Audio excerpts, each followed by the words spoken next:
Hello and welcome. I'm Joanna Junak and this is GFN News on GFN.tv. At the start of this year, nicotine policy in the European Union has come under growing attention.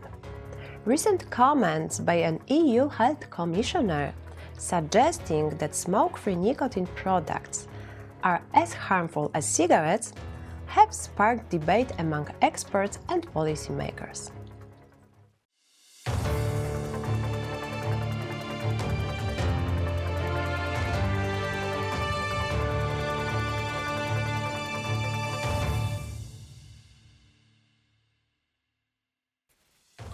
In today's program, Bent Weber, founder of Sting-Free AB, shares his perspective on the controversy and its potential impact on harm reduction and future EU nicotine policy.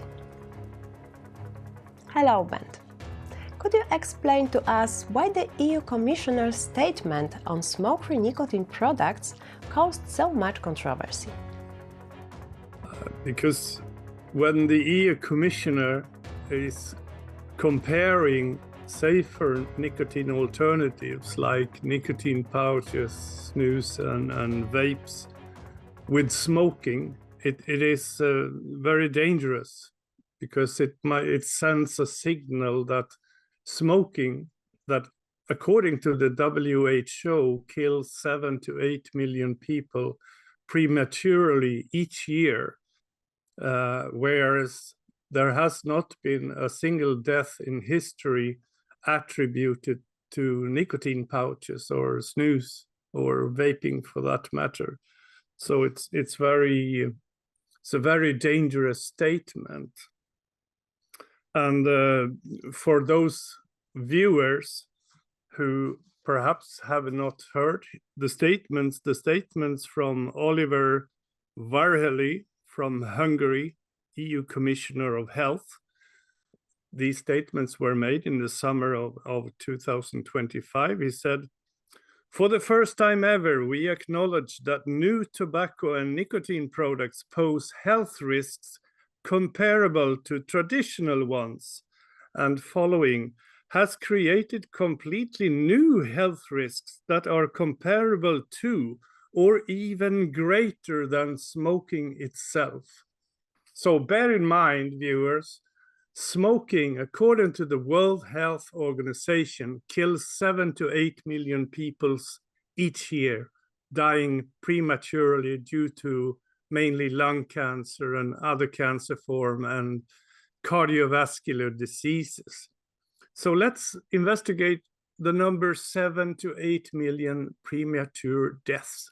That is more deaths than all armed conflicts and war since 1946 until today.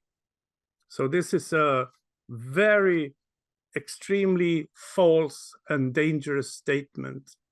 And I am of the opinion that EU officials should be able to be held accountable somehow.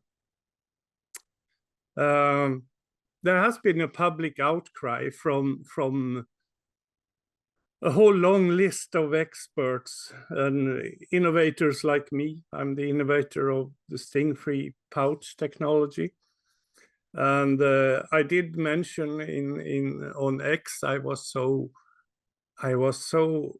amazed about these statements. I said, this could be more dangerous than the plague. Of course, an exaggeration, but in the long term, this could discourage many of the world's 1 billion daily smokers to switch to safer alternatives if they cannot be without nicotine at all.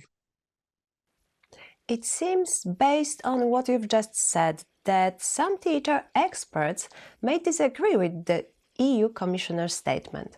Could you explain why? Because scientific studies shows, if we take the oldest tobacco harm reduction product on the world, which is Swedish snus, tobacco snus. This has been proven in a study by the Karolinska Institute that is the organization that appoints the Nobel Prize in Medicine each year, totally independent. So what they looked at was 423,000 Swedish males covered for a 30-year period.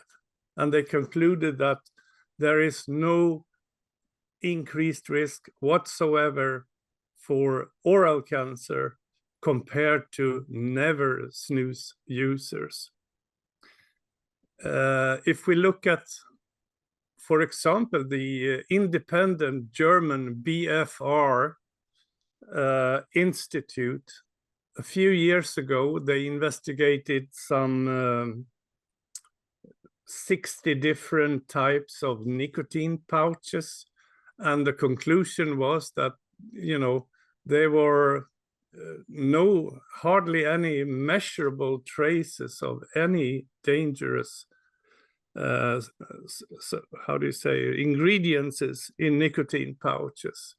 If you look at study by Rachel Murkett et al. In 2022, nicotine pouches are considered the same ultra low risk as nicotine replacement products, which is like nicotine gum, nicotine patches, compared to smoking, which in this comparison, smoking is 100% risk and nicotine pouches 0.1% risk.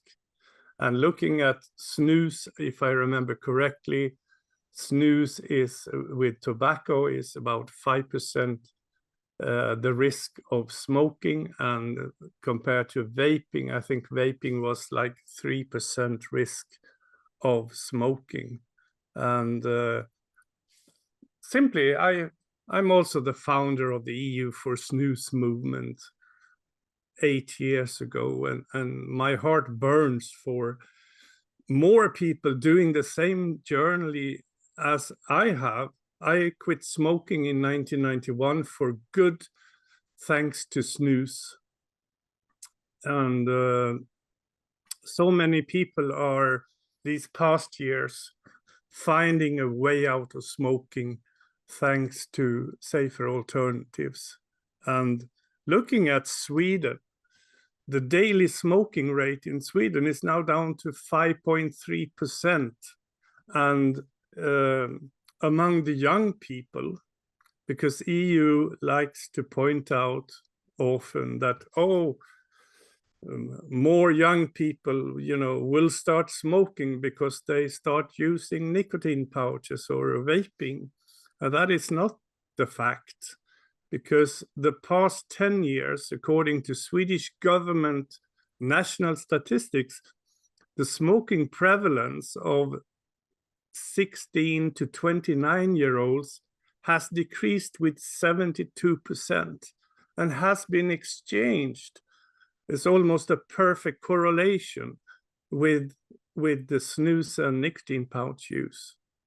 Sweden used to be the country, one of the few countries in the world where women had a higher smoking prevalence than men, but once the snus without tobacco, without, you know, staining your teeth, it's a white product, contains no tobacco leaf whatsoever. Since that came on the market a few years ago, Swedish women are now having almost the same low smoking prevalence as Swedish men. And by not smoking, Sweden has the ultra lowest cases of rates of lung cancer, oral cancer, cardiovascular diseases in all of Europe. This should be a lesson to the EU, not trying to scare people like Commissioner Oliver Varhelyi is doing. And it shouldn't get away with it, in my opinion.